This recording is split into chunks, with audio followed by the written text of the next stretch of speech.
This is going to be an interesting hour. I completely guarantee you that. No pressure on our guest here, but it's Alison Colwell, whose voice you will have heard on LBC, both as a caller and also as a guest, because I remember, what was it, 3 or 4 years ago when you came in and did a phone-in with me? Many years. Was it? I followed you. Well, the reason that I wanted to talk to Alison today was because when she kept phoning in on education phone-ins, I thought she's really interesting, and she was head teacher of a school in Kent.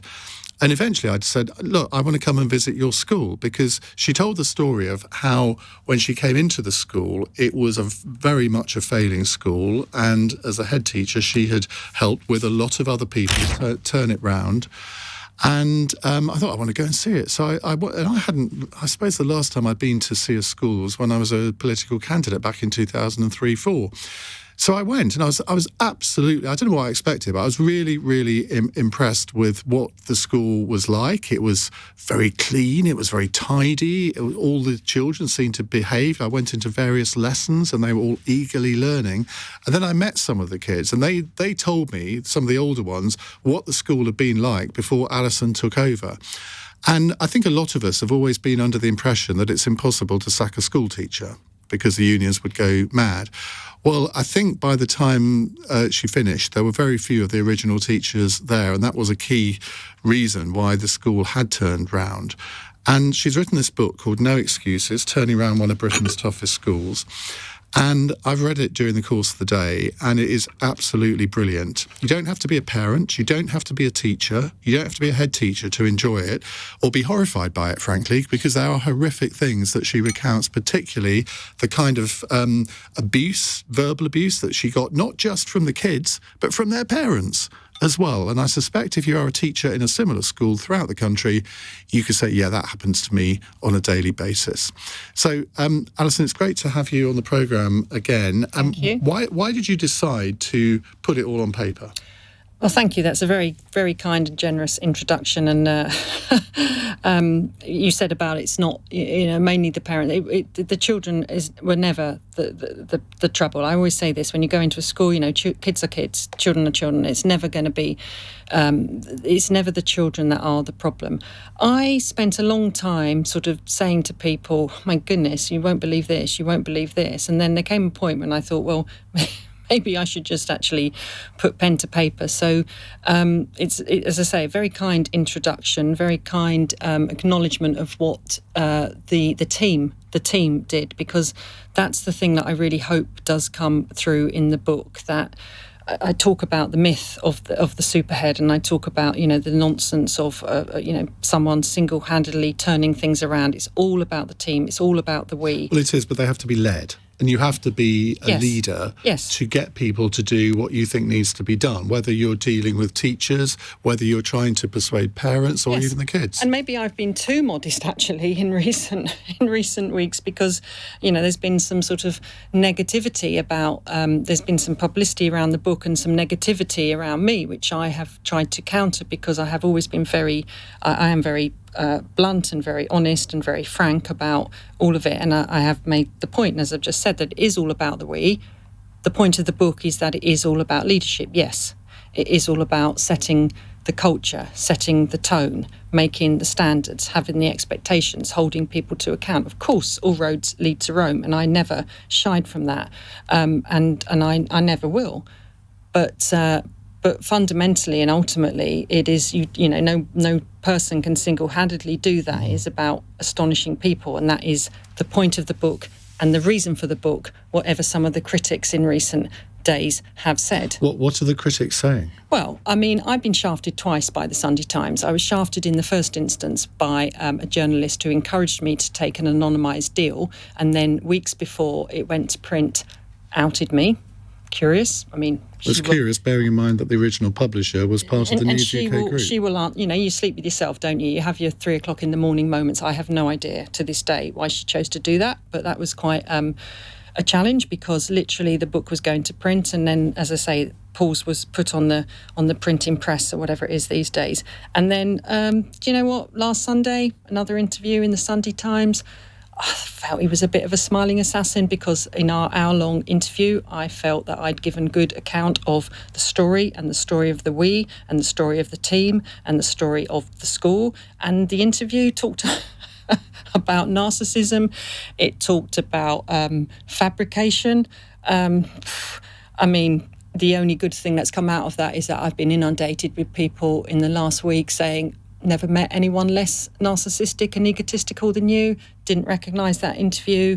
And, there was one bit in the book that has an embellishment right at the beginning, and he chose to hone in on that as a kind of, this story is all about embellishment. And the irony is, this book has seen more lawyers than Prince Andrew, and everything in this book is about truth. But we had to, when we said it was going to be anonymised, we had to go back and we had to amalgamate children and stories and people and names and all the rest of it. Because when they first said, we need you to anonymise it, I was like, but why? Everything in this story is true. And they said, no, when you write about school, it's not about libel, it's not about truth, it's about privacy. So I get that. And that's why, as I said, it's been through the mangle of lawyers to disguise and to merge and to meld individuals and people. But there is nothing I had to tone things down. That's what makes me laugh. Some of these things in here, there were things, I was meeting friends. I've been meeting friends recently. They're very excited about it. What's in the book? What's in the book? Did you put this in? Did you put that in? I was like, no, we couldn't put that in. So, this is a book. This is a true story. But it's not about me, it's about teachers, it's about leadership, it's about children. Well, let's go back to, just tell us a little bit about your career before you joined the school. We should say that the school is in Kent. You do say on the back flap which school it is. I don't know if you want to go, let's say it's the Ebbsfleet Academy, which, but throughout the text, it is vaguely anonymised, isn't it? What did you do in your career before you went to Ebbsfleet? Oh, so I, sadly, how does that happen? Snap, 30 years this year in teaching. So, and then I was a police officer for 4 years before I went into education. And the book is based on Ebbsfleet, of course. But as I said, it is an amalgamation of my years of teaching and all of those experiences. So, I should say, by the way, you're happy to take calls from listeners, aren't you? Mm-hmm. So if you want to, we won't take calls probably for the next 20 minutes, but if you want to phone in and ask Alison a question about what she's about to say, 0345 6060 973. So why did you apply to become the head of this failing school? I've spent most of my senior leadership has been in failing special measures, those schools, as I say in the book. That has always attracted me, and I don't want any sort of medals, hero points for that. There's a lot of schools out there, and there's a lot of great folk in different schools, whether it's private schools, outstanding schools, struggling schools. I've just always enjoyed working in failing schools, working with good people to make schools better. I think, as I say in the book, as we've talked about, my own experience of school was very positive. I loved school. They were my happiest days. I was talking to someone today. They've got little children, a really good friend of mine, and they've just started at school. And he said, "Oh no, they love school. They love their teacher. They can't wait to go to school." It's just such an important part of everybody's life, isn't it? So it's something very, very passionate and important to me. And I've just always found it rewarding to work in schools that aren't doing well. Some people like to work in schools that are doing well and make them better. I've just always enjoyed working in schools that are failing and healing them with good folk. It's just what I've found great reward and satisfaction in. So you got the job. Did you have a strategy on day one? Is it something that you had enough time to prepare for? You obviously knew what the school had been through. It effectively was abolished and you started again, didn't you? Do you know what? It's such a good question, Ian, and I've spent so much time thinking. You look back and you think, thank goodness you don't know what lies ahead, because you go into these things and, literally the day that I got the role, when was this?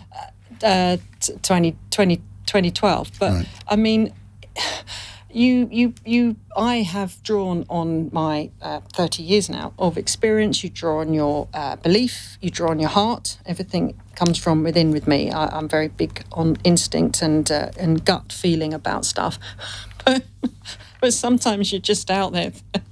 Yeah, you don't know what's coming around. You just have to trust in yourself, I think. So what were the problems of the school? I mean, the kind of things that you had to contend with right from day one. Well, as I said, there's a certain amount of people out there that are countering this, which is just nonsense. And I think it was Joe Biden that said everyone is entitled to their own opinion, but they are not entitled to their own facts. And the facts were that the school was failing. The results were appalling. The behaviour was dreadful. You couldn't appoint people. There was, I can't remember the number, but the number of supply staff, which is an indicator of a school that can't recruit permanent staff. The reputation, as I say, was poor. Just everything. Nobody held to account.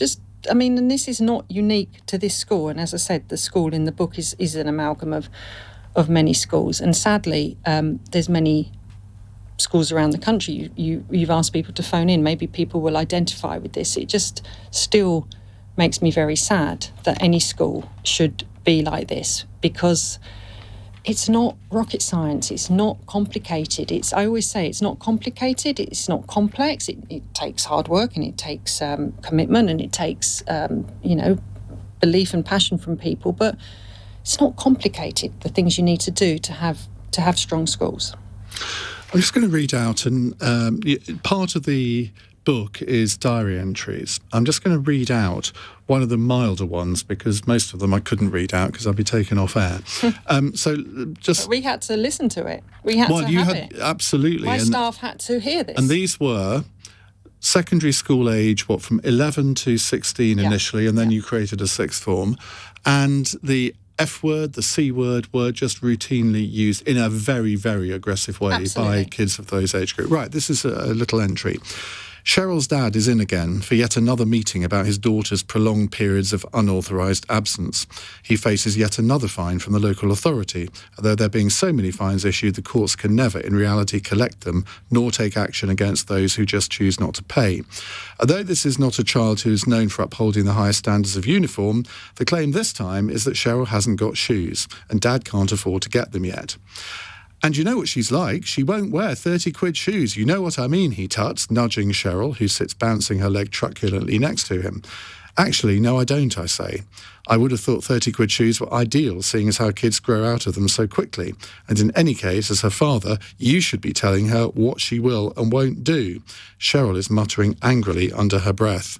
I give Dad a death stare, and he drawls, she's in your school and her behaviour is your responsibility. I reply very slowly and deliberately. No, Mr. O'Neill, when she's in my school, my responsibility is her progress, her learning and her safety.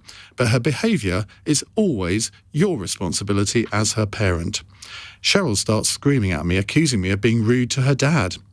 My behaviour is your responsibility, she shouts at me, to which I again reply, now directly to her, that how she behaves is in fact as much her responsibility as her dad's, at which point she tells me she doesn't give two Fs.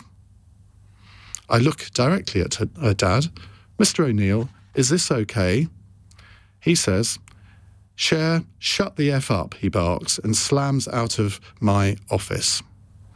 Now that is one of the milder anecdotes in the book. It's pretty verbatim of that incident. And what I love is there are many of these incidents where you say what you would have liked your reply to be, which I think are hugely entertaining.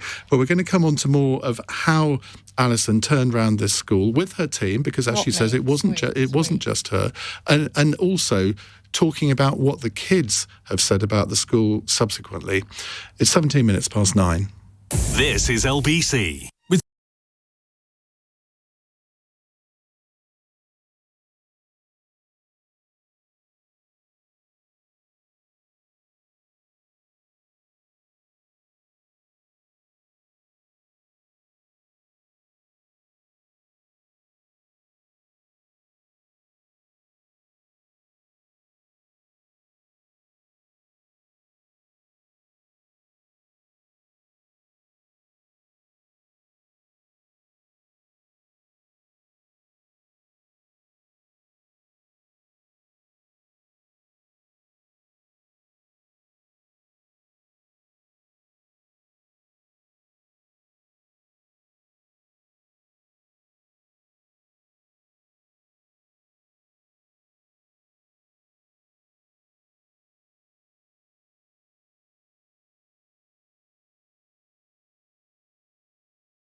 This is LBC with Iain Dale. Call 0345 6060 973. 21 minutes past 9. We're talking to Alison Colwell, who has written a book called No Excuses, Turning Around One of Britain's Toughest Schools. The title is interesting, No Excuses. Why did you call it that? Well, it was a group decision. We had lots of titles that we toyed with. That is the theme of the book, as you know, as you've read it, and very much a theme of my belief in education. That doesn't matter where you come from, it doesn't matter how difficult your life is. I remember a head teacher 20 odd years ago that I worked for, and he said to challenging very difficult children, he said, we've all got difficult life. You've got difficult life. I've got difficult life. We leave that behind. It's really stayed with me, that, and it's this whole thing about, we have all got difficult lives, and there's varying degrees of that. But at the end of the day, if you start making an excuse here, there, for this one, it is. So you just have to say no excuses, nothing. However difficult your life, however challenging your background, we start here, and school, we leave those at the gate. We leave those at the gate. Let's talk about parenting, because having read the book today, I think one of the major themes through it is the utter failure of the parents of many of these children that you describe to understand their role as parents. Yeah. And they effectively use schools as childcare facilities, have no interest in their child's education at all. And obviously this is not the case for every parent, No. but the troubled children in your book, essentially, it's not their fault that they're troubled, 100%. is it? It is down to the parents. 100%. And one of the other reasons that the Sunday Times article was so, many reasons, as I said, but he described me as being judgmental about parents. And I was like, do you know what? If a parent doesn't bring their child up well, if they don't teach them to know right from wrong, if they don't teach them respect, if they don't read to them, if they don't put them to bed, if they let them have a phone in their bedroom all night, if they let them, then yes, I am judgmental. I think most people would agree with me about that, because that is a judgment on parenting. It's not a judgment on that person, it's a judgment on parenting. Whether it's like, as it said in the article, I have a dog now, you judge someone on how they treat the person in their care. And if they are not doing that with love and nourishment, then I am judgmental, unashamedly. And yes, it's not the kids. It's not the kids. No, I can't find it, but there's one comment towards the end of the book that a child makes. I don't know whether it was to you or one of the teachers, who said, I don't look up to my mother, I don't look up to my father, but I look up to my teachers. And I have that written down. I have that in a letter, and it's not from actually a child from Ebbsfleet. It was a child from a school 20 years ago. I still have it. She wrote that to me. And she said that, absolutely, and that stays with me. Do you think that there are some parents who are just beyond help, that there is nothing that social services can do, there's nothing that law enforcement authorities can do? I totally do. I mean, I totally do. And in the interview, that they were trying to pull me into, parenting and all this, and I said, that's not really my remit. I'm not a parent. It's probably very difficult, but I absolutely do. I think if you choose to have a child, you owe it everything. And schools, they're mopping it up all the time. Let me just read it. They don't get any praise for that. They're mopping it up all the time. You hear it, you read about it. The teachers that are buying kids food, the teachers that are, But taking apparently it's society's fault. It's our fault that these parents are not real parents. Well, who says that? Well, that's just you can't. A lot of the things you say in this book, if you were sort of indulging in a debate, you would be traduced by people sort of who will have, I shall use the word, a sort of wokish view of these things and say, it's not their fault. But who is woke? I mean, I don't think anyone's woke. I think there's like 0% of people that are woke. I think everybody, it's not radical, is it? It's not complicated. It's not, if you have a child, should you love and look after your child? Should you nourish your child? Should you care for it? Should you take an interest in its education? Should you teach it, right and wrong? And when has this become old-fashioned? When has this? I don't accept this wokeism thing. I was talking in another interview earlier today about wokeism. I think it's a smokescreen. I think decent, normal people, which is in my opinion, the vast majority of people believe this. This is like I said, when they, it's like, oh, you're judgmental about parents. I absolutely am judgmental about parents who don't look after their children and don't parent. Parenting is not it's a description. Just because you have a child, then there is other stuff that comes with that. And if you don't look after that child, yeah, I am judgmental on that, yes. Let me read another little section from the book. I mean, literally every page you could read out as I won't say entertaining, but informative. Oh, thank you. Simon runs up to me in the playground at break time, beaming. I ask him how it's going. I'm having a really great week, miss. Brilliant. No demerits and no detentions. I feel reluctant to point out to him that we're only 2 hours into the week. I love that kid so much. I love that kid so much. Only those who have worked at a failing school truly understand what it's like. You can read about it, criticise it, imagine it, and sympathise with teachers who are in it. But unless you've lived the reality, you don't get it. Can't know how it feels to struggle in every day to plan lessons that you can never teach, to set detentions for children who will never turn up, to feel the isolation and loneliness in a classroom that is never visited by a senior teacher, and while the children smell your fear and play on it. It sounds like a battleground. War zone. Well, I mean, I think in many schools, and schools I've taught in and been in like that, it does feel like a war zone. It does feel like a battleground. And talk about the teachers here, because you inherited a group of teachers, and I think you told me at the time that only 3 remained from your first day. So you obviously managed to ease the incompetent ones out, which can't have been an easy thing to do. Wow. And you replaced a lot of them with brand new teachers from the Teach First scheme, and I met 3 or 4 of them. You did, and they were inspirational. Completely all, inspirational. What, 23, 24, 25? I've got the shiver down my spine as you're talking about this. I mean, it's all about the teachers, as I said. It's all about the we. It's all about the team. Absolutely, those people that just come into education for all the reasons that you're talking about, they were speaking about, really passionate about their subject, really knowledgeable about their subject, wanting to inspire, wanting to make a difference. And I'd forgotten that statistically, and actually, there was a number. And, some people leave because they just think this isn't for me. That's fine. There were good people that left. That's fine. There were people we sacked. And funnily enough, they're not my biggest fan. So they go and, they start on social media, because that's really surprising, isn't it? People you sack that don't like you. But no, just an honour and a privilege to the people in this book that, as I always said, I was the one leading. You're right. It's all about leadership. It is about, as I say, conducting the orchestra, but I wasn't the one teaching those science lessons or those PE lessons or those English lessons. I wasn't the one inspiring those children. That's the joy and the beauty of my job. No, but you were, because you were the one that was standing up in the assemblies and talking to them as a group. Yeah. And also, and I remember you told me, and you do say this somewhere in the book, that you made it your business to know every single child's name in the school. And I remember walking around that school with you, and every child that we encountered, you knew their name. No, I tried. Well, that was lucky. That was a good day, most head teachers wouldn't be able to do that. And that's a really important thing, isn't it? In the school, what is really important? Someone to use your name. And absolutely, I did. I think I had a good day that day, because maybe I met them. No, but it remains an ambition of mine always to know every single child, every single member of staff.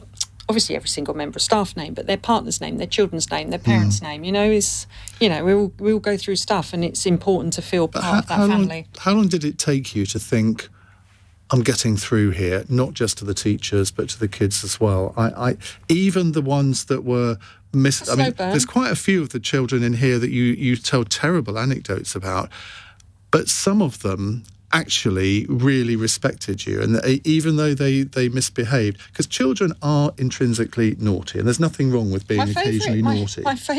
One of my favourite entries in the book, or one of my favourite memories, is those 2 girls in our little specialist where we taught these children rather than permanently exclude them, when they said to me, but we like your rules, miss, we like your rules. And it just makes me laugh still, because exactly like you say, for all these sort of the woke, and they are a minority out there, the people, every single teacher who's listening to this, I hope there's many, and I applaud you and I love you and appreciate you.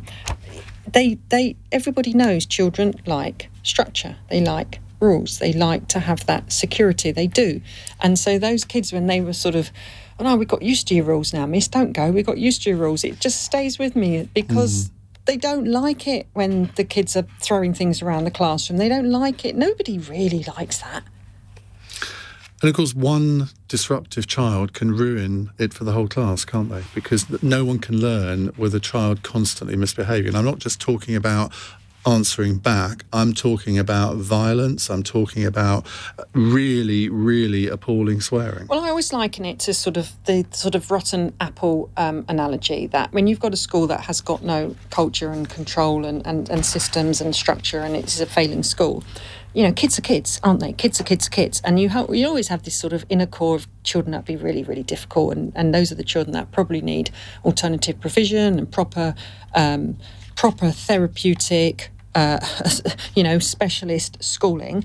But when you've got a school that's not got any rules or boundaries or control, they will contaminate and they will spread out and they will get the sort of the other kids. And in the end, you've got even the kids on the outer that will get pulled into this. And it's not complicated. It's not complicated. I think I know why that Sunday Times journalist called you narcissistic, because there are entries in the book where you put in emails that you've got from parents saying, thank you so much for turning around this school. I'm going to read one of that. Now, this is not narcissistic. I think if you're putting all the bad stuff in, you should put the good stuff in as well. This is another entry. In a meeting with Stephen's mum, Stephen is a delight, bright, quiet, lovely. Mum tells me that when he joined the year before I did, he had passed his 11 plus but not got into grammar school, and they'd both been devastated when he was given Castlecliff, which is the name of the school before. She had appealed and lost. Last week I got a phone call from them, the local grammar school. A place has come up for him and they wanted to know if I wanted it. My heart nearly misses a beat. She looks at me with shining eyes. I told them that no way, we love this school. He's set to get top grades in all his GCSEs and he can't wait to be the first of the sixth formers. You must have felt just a tremendous sense of vindication through that. I completely did. I mean, even you reading that, and I can remember and visualise who that person is, even though they have been anonymised and disguised in that, because I can still remember getting that and that child. And this is, like I say, this is the point, that the book is all completely based on truth. But, you know, when does narcissism become just an acknowledgement that the tremendous work that was achieved by the team in that school, and those emails and those letters and those accolades were representative of that? I don't know. I mean, I don't know, Mr. Bleach, you have your reason why you wrote such a horrible article about me, but you sleep with yourself. I've lost complete track of time, and my producer's just put on my screen in red and blue, news. Let's get the latest news headlines on LBC. It's 9:34 with Sabrina Farrow. The Shadow Chancellor has told LBC the cost of living crisis is a huge concern for people across the UK. Rachel Reeves says the Chancellor could have introduced a windfall tax on the North Sea oil and gas companies who are making huge profits at the moment, but he didn't choose to in the budget yesterday. NATO countries have agreed to send more troops and lethal equipment to nations surrounding Ukraine after a meeting in Brussels. They'll send jets and equipment to protect against chemical weapons as well. And media executive and Conservative peer Michael Grade has been named the preferred choice to be the next chair of Ofcom. He'll need to appear before a committee of MPs, though, before he can be appointed. LBC weather, chance of light rain, particularly in the north, but dry elsewhere with a low of 2 degrees. This is LBC.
on LBC. It's 9:38 on LBC. Karim in York says, great guest again, Iain. Alison is speaking for so many of us. Please say again the name of the book. It's called No Excuses, Turning Around One of Britain's Toughest Schools. It's published by Bite Back, my old company. Have to say, if I was there as commissioning editor, obviously I'd have turned it down, but there we go. $16.99. And I'll tell you, nobody who buys this book is going to be let down by it. It's such a cracking read. Vidal in Streatham says, many people in inner city schools are the worst to deal with. Your guest schools was in leafy Kent. Please ask her what the reality is. Well, the reality is that the part of Kent that your school was in would not be described as leafy. I've spent 30 years in education and a lot of it in inner London, and I have to tell you that the toughest schools are not in inner London. They're not in the inner cities, where they also get a lot of cash injected. They are in these sort of white working class areas of deprivation, the coastal towns. That was my hardest school. Oh, this is we're talking about Gravesend, basically, aren't we? On the outskirts. But it's, this image of inner London, inner cities, it's a nonsense. And only those people who have, like I say, only those people who've taught in these schools, these are the toughest schools. Like I say, coastal towns, when it's poverty of aspiration, poverty, material poverty, these are the really, really challenging places. Let's go to your calls. Mike is in Beverley. Hello, Mike. Hi, Iain. Thanks for taking the call. Would you guys agree that selecting staff for schools is absolutely critical? I've worked with brilliant teachers of cooperative classes, but they come a cropper when they get in a disrupted class. Their just personality doesn't suit, and you need the right people in the right places. Yeah, I think that's so right. When I was teaching in Germany, I didn't have the control of the class. I did if they were under 10 years old, but the teenagers I couldn't cope with, and that must have been a key to the success here. Well, one of the themes of the book, and something I feel very strongly about, as you were reading out earlier, is that it's not teachers' job to make children behave. It is the job of the leadership. You set the culture of the school, you set the systems, you have things in place, and it makes it. That question makes me sad, because if you're an amazing, I say when I recruit staff, I just need you to be really knowledgeable and really passionate and really inspiring and to really love children. That's all I want. I hate this. I'm good at behaviour management. No, the school sets the culture, sets the expectations, creates the structure so that you can teach. So, and of course, your question is it about the staff? That's, again, the point of the book and the point of what I'm saying. It's all about having those amazing, inspiring teachers. But I don't like this idea of a good teacher is good at behaviour management. That's not what their job is.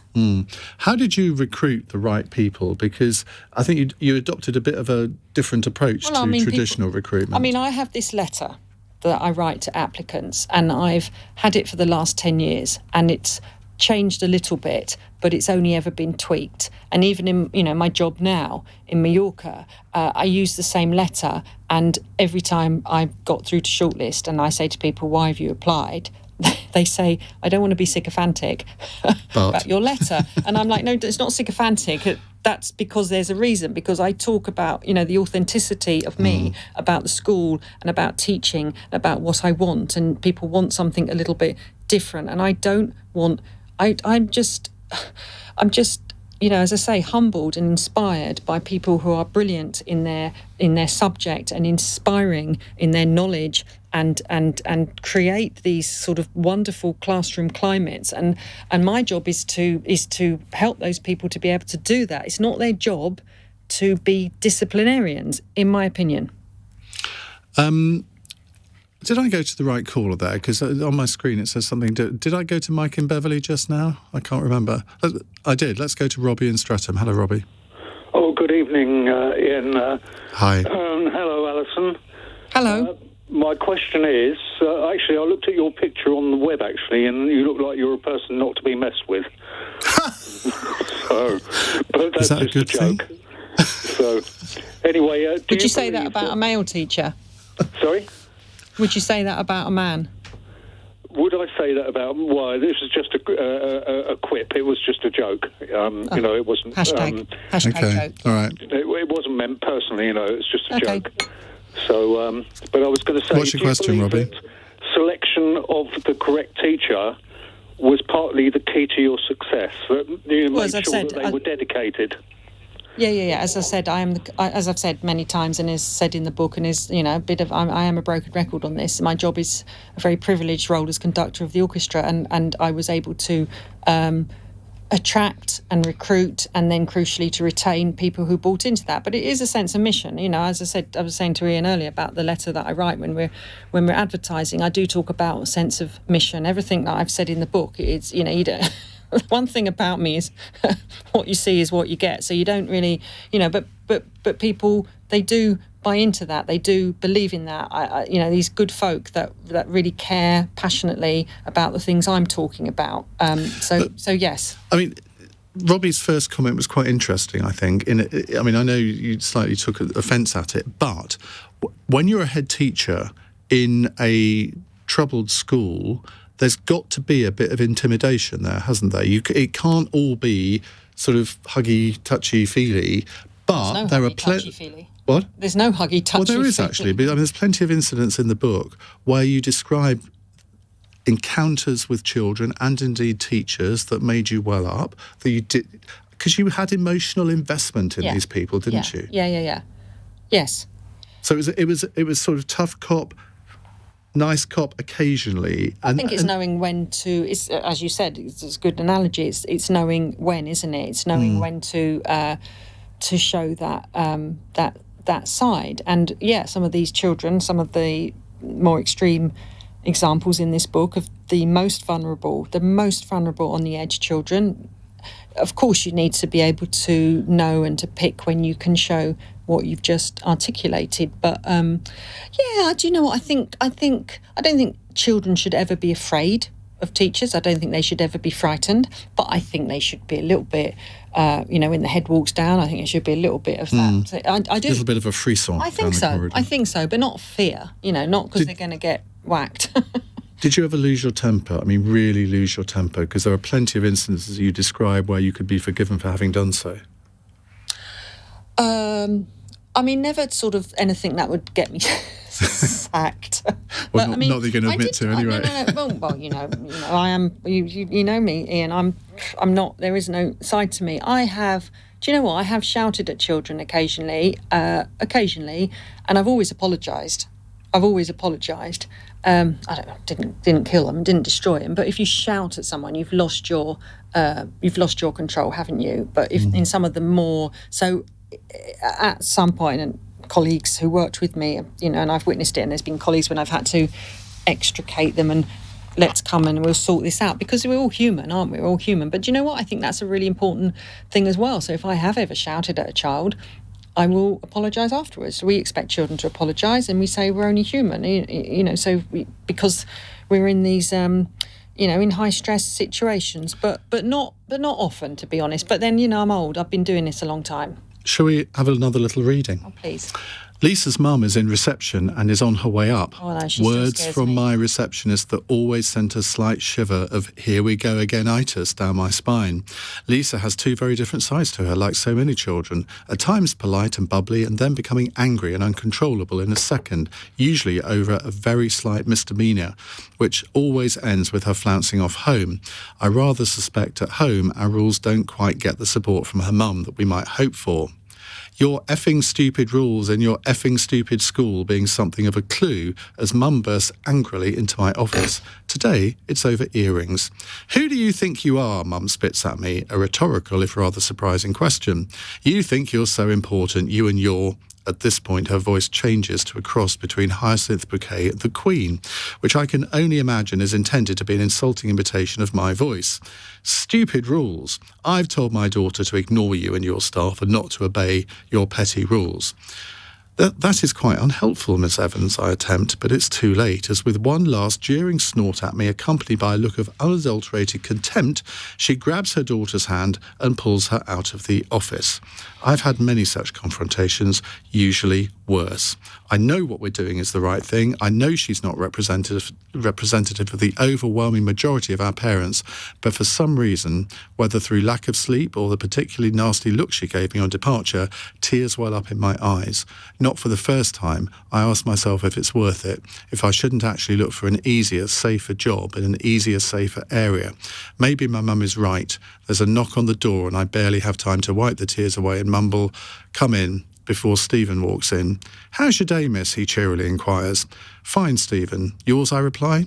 "Great, thanks. I've decided I'm definitely going to apply for uni. Been thinking about what you said. I know it's a long shot getting into Oxbridge, but I'm going to give it a try." He is beaming. So am I. My mum is in fact wrong.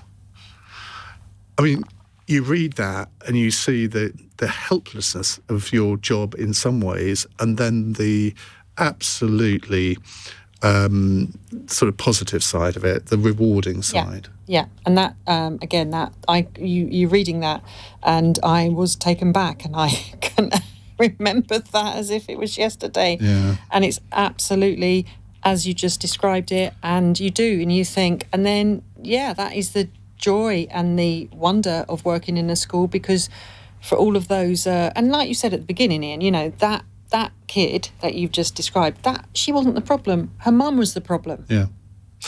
We'll come back to more of your calls in just a second. We're talking to Alison Colwell. Her book is called No Excuses, Turning Around One of Britain's Toughest Schools. It's 9:49. Coming up at 10 on LBC, Tom Swarbrick. NATO, Biden says, will respond in kind if Russia uses chemical weapons in Ukraine as we send them defences. What should respond in kind actually mean?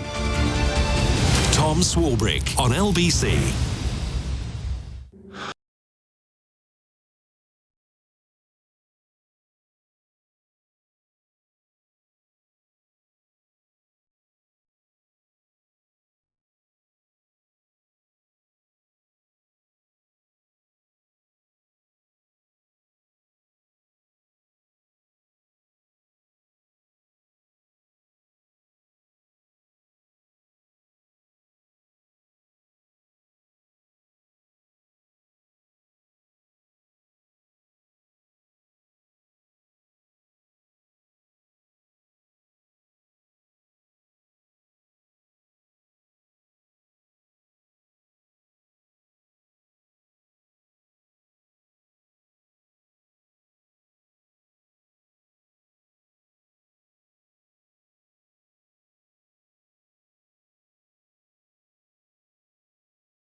Leading Britain's Britain's conversation. Iain Dale. Tweet at LBC.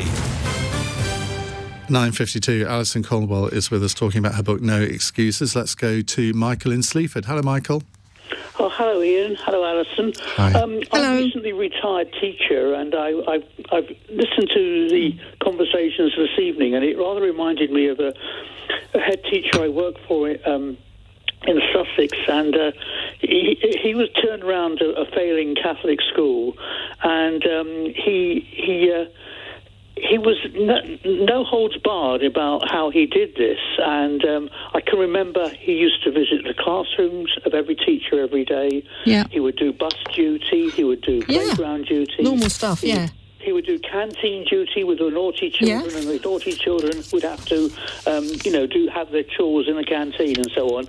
And I always wonder, when could he do all this government-imposed paperwork? And was that a kind of a battle with your career that you had this government-imposed frameworks, and yet you haven't got the kind of did you have the freedom to and time to attend to the needs of children? Well, I think, Okay. it's a good question if you're talking about cutting through the nonsense and the bureaucracy and the government stuff. And my point is that the most important thing that you do all the time is with the kids. So you need to be with the kids, whether it's in the classroom, on the front gate, in the canteen, 100%.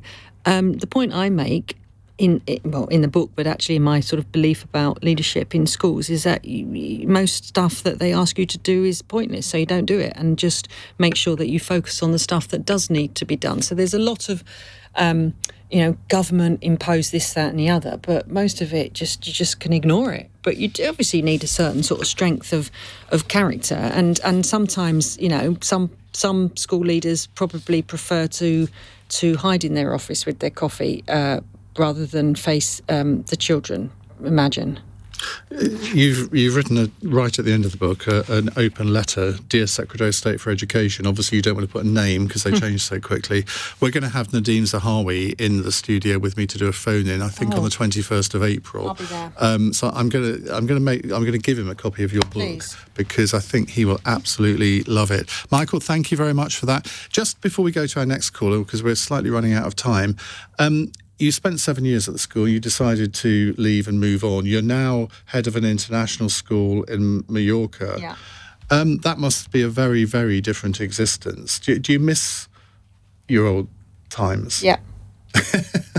I mean, as I said, leadership is leadership, and it doesn't matter whether you're in a failing tough school or in a leafy suburb or in an international school. Leadership is leadership. It doesn't matter if you're running a school or a business or those things don't change in terms of your values and your principles and what you focus on, and more importantly, what you don't focus on.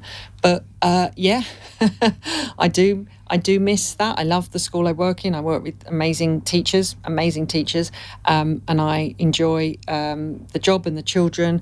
But do I miss some of those challenges? Some of these? Yeah, okay. I do. Right, let's go to James in Ayrshire. Hello, James. Hello, Ian. I really hope you don't think this is a woke question. I admire so much of what your guest has said tonight, particularly in the context of the lack of parental involvement in children's education. I wonder, and I genuinely do wonder, how she feels about the fact that wealthy middle-class parents are able to abrogate the responsibility for educating their children to private schools, and therefore remove themselves from some of the difficult issues of their children's behaviour. And it's a genuine question, and it's not a woke question. She may have no opinion on it, and I would respect that. Okay. Well, I mean, it's an interesting question, isn't it? I wouldn't really differentiate between any sort of class, not sure I really like that word much, but any different sort of type of parent, whether it's an impoverished one or a wealthy one. I think if you abrogate your children to anybody, that is a neglect of your parenting, isn't it? I hear what you're saying, James. I completely hear what you're saying about, sort of just people with a bit of money can try and palm something off onto. I'm just always baffled. If you have kids, as I said in this interview at the weekend, have a dog. I don't want to give it to someone else to look after. Just on that, Phil has texted to say this. Can you become a good parent if you were failed by your own parents? Yes. Where do you learn good parenting? Chicken, egg? I mean, yes. Can you become? Of course you can, because you also know what is right. You know what is. You know what should be done. Just because you didn't necessarily have that. It's that way madness lies, doesn't it? Just this like kind of sort of snowballing of excuses and of I didn't know this and I didn't do that. We all know what good parenting looks like. Maybe we didn't have it ourselves, but I think we know when you have children what that should look like. I'm not sure I've answered that, but I don't think there's ever, like the book says, no excuses for anybody, whatever your upbringing. Do you hope that some of the kids that are mentioned in the book will be able to identify themselves in the book, because they will all now be, well, adults? And do you want them to read the book? I don't want any. The whole point is, as I said, of having been through the mangle of legal reads and rereads and rewrites, is that was the point. When it was going to be anonymised, and I was like, but it's all true, why do we worry about it? And they were like, it's not about truth, it's about privacy. So I hope they don't identify themselves in the sense that that's the whole point, that their privacy should be respected. But I hope they see themselves as champions. We've come to the end of our hour. We could have gone on for another 2 at least. Alison, thank you so much.